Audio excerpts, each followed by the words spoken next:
తిరుపతి జిల్లా చంద్రగిరిలో జరిగిన దాడులు, హింసాత్మక గొడవలపై సిట్ విచారణ ప్రారంభించింది. డీఎస్పీ రవి మనోహరాచారి, సిఐ ప్రభాకర్ బృందం ఎస్వి యూనివర్సిటీకి వెళ్లింది.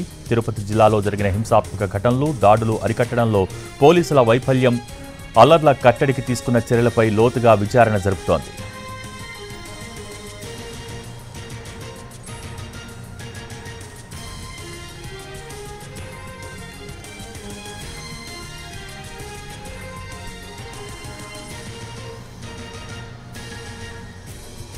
తిరుపతి జిల్లా చంద్రగిరిలో జరిగిన దాడులు, హింసాత్మక గొడవలపై సిట్ విచారణ ప్రారంభించింది.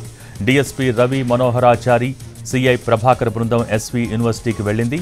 తిరుపతి జిల్లాలో జరిగిన హింసాత్మక ఘటనలు, దాడులు అరికట్టడంలో పోలీసుల వైఫల్యం, అల్లర్ల కట్టడికి తీసుకున్న చర్యలపై లోతుగా విచారణ జరుపుతోంది.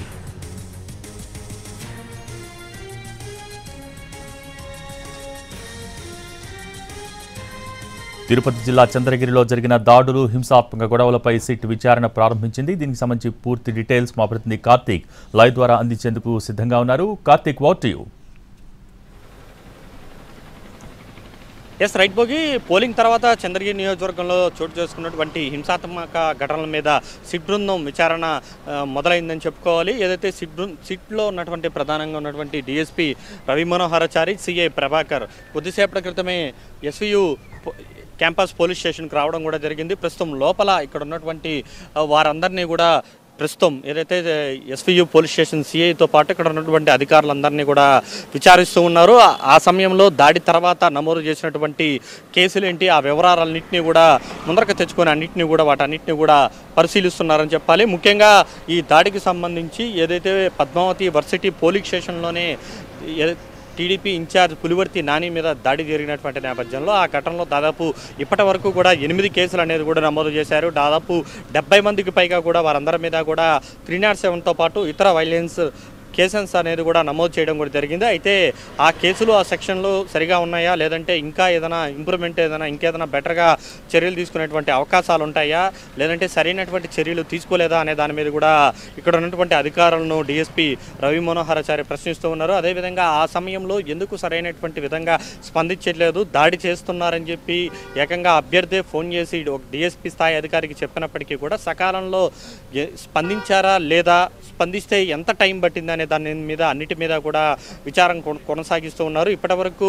కేసు నమోదు చేసినటువంటి నిందితులు ఎవరు, ఆ నిందితుల్లో ఉన్నటువంటి ఏ పార్టీకి సంబంధించినటువంటి వ్యక్తులు ఉన్నారో దాని మీద కూడా విచారణ చేపడుతూ ఉన్నారు. అత్యంత లోతుగా పారదర్శకంగా కూడా ఈ యొక్క విచారణ అనేది సాగుతుందంటూ కూడా మనకు కొద్దిసేపటి క్రితమే సిట్ అధికారుల బృందం కూడా చెప్పినటువంటి పరిస్థితి. ఒక డిఎస్పీతో పాటు సిఐ ప్రభాకర్ ఇద్దరు కూడా కలిసి ఇక్కడ ఉన్నటువంటి ఎస్వియు క్యాంపస్ సిఐతో పాటు ఇతర అధికారులందరినీ కూడా ప్రశ్నల వర్షం కురిపిస్తున్నారని చెప్పాలి. ఆ రోజు ఏం జరిగింది, ఎన్ని గంటలకు దాడి జరిగింది, ఎన్ని గంటలకు మీరు వెళ్ళారు, అటు తర్వాత తెలుగుదేశం పార్టీ శ్రేణులు ఏ విధంగా అంత స్థాయిలో వేలాది మంది అక్కడికి ఎందుకు వచ్చారు, వచ్చిన తర్వాత నేరుగా వాళ్ళెందుకు పోలీసు వాహనాల మీద ఏకంగా ఒక సీఎం మీద దాడి చేసేంత వరకు కూడా పరిస్థితిని అదుపు ఎందుకు చేయలేకపోయారు అనే దాని మీద కూడా పూర్తి స్థాయిలో ఇక్కడ ఉన్నటువంటి అధికారులను సిట్ బృందం అయితే విచారణ చేపడుతుందని చెప్పాలి. ఒకదాని తర్వాత ఒక ప్రశ్న అనేది కూడా రాసి పెట్టుకుని మరి వారందరి మీద కూడా ప్రశ్నల వర్షం కురిపిస్తున్నటువంటి పరిస్థితి. అయితే ఏదైతే ఇప్పటివరకు కేసులు నమోదయ్యో వాటికి సంబంధించినటువంటి వివరాలను మాత్రం డిఎస్పీ ముందు ఉంచడం కూడా జరిగింది. నిన్న గ్రౌండ్ లెవెల్లో చెప్పినటువంటి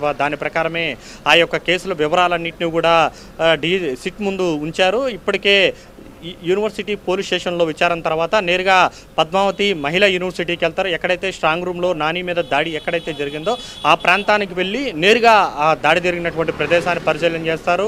అటు తర్వాత ముందు రోజు దాడి జరిగినటువంటి ప్రాంతం ఏదైతే కూచువారిపల్లి కావచ్చు, దాని తర్వాత పులివర్తి వారిపల్లి కావచ్చు, అక్కడ ఉన్నటువంటి గ్రామాల్లో ఉన్నటువంటి పరిస్థితి తెలుసుకుంటారు. అక్కడ ఉన్నటువంటి స్థానికులతో మాట్లాడతారు. ఈ యొక్క మొత్తం డేటా అన్నింటినీ కూడా ఒక నివేదిక రూపంలో తీసుకుని ఇవ్వాల్సినటువంటి సూచనలతో పాటు చేయాల్సినటువంటి పనులే ఉన్నాయి, ఇంకా ఎవరెవరిని మిస్ చేశారు, ఎవరెవరు అధికారులు సకాలంలో స్పందించలేదు, స్పందించకపోకుండా ఉండడం వల్లే ఈ యొక్క ఘటనలన్నీ జరిగాయా అనే దాని మీద కూడా పూర్తి స్థాయిని ఒక నివేదిక అనేది కూడా ఈ రోజు కన్నిటికీ కూడా ఈరోజు సాయంత్రం వరకు కూడా విచారణ చేపట్టి ప్రభుత్వానికి సిఎస్కి ఇస్తారు. ఆ తర్వాత అది ఈసీకి కూడా సిట్ అనేది కూడా ఇవ్వడం కూడా జరుగుతుందని చెప్పుకోవచ్చు. సో ఈ రకంగా పూర్తి స్థాయిలో సిట్ బృందం అయితే ఈ యొక్క చంద్రగిరి హింసాత్మక ఘటనల మీద వేగం పెంచింది. ఇప్పటికే అధికారులతో పిలిచి 1-to-1 ప్రశ్నల వర్షం కురిపిస్తున్నటువంటి సిట్ బృందం నేరుగా ప్రత్యక్షంగా దాడి జరిగినటువంటి ప్రదేశానికి కూడా వెళ్ళి పరిశీలన చేసి అక్కడ ఉన్నటువంటి అనుమానాలన్నింటినీ కూడా తిరిగి అధికారులను ప్రశ్నించేటువంటి అవకాశాలు అయితే చాలా స్పష్టంగా ఉందని చెప్పాలి. అయితే అత్యంత సమస్యాత్మకమైనటువంటి ప్రాంతం 144 సెక్షన్ ఉండేటువంటి ప్రాంతంలో అంతమంది అల్లరి మూకలు లోపలికి ఎలా వెళ్ళాయి, ఆ సమయంలో సెక్యూరిటీ ల్యాబ్స్ అనేది ఎందుకు జరిగింది, ప్రతి ఒక్క వాహనం తనిఖీ చేసేటువంటి క్రమంలో అక్కడ వాహనం తనిఖీ చేయకుండా ఒక కార్ని ఎలా లోపలికి అనుమతించారు, వీటన్నిటినీ కూడా అడిగేటువంటి అవకాశం అయితే చాలా స్పష్టంగా కనబడుతుంది. ఆ దిశగా కూడా సిట్ బృందం విచారణ అయితే ప్రస్తుతం కొనసాగుతుంది. ఎస్పీయూ క్యాంపస్లో ఇక్కడ ఉన్నటువంటి స్థానిక అధికారులతో నమోదు చేసినటువంటి కేసు వివరాలు, సెక్షన్ల వివరాలు, వాటన్నిటిని కూడా పూర్తి స్థాయిలో చాలా లోతుగా ఉన్నటువంటి అంశాలన్నింటినీ కూడా పరిగణనలోకి తీసుకుని దాని ద్వారా ఒక నివేదికను అయితే అధికారులు ఉన్నతాధికారులకు సమర్పించబోతున్నారు. Thank you.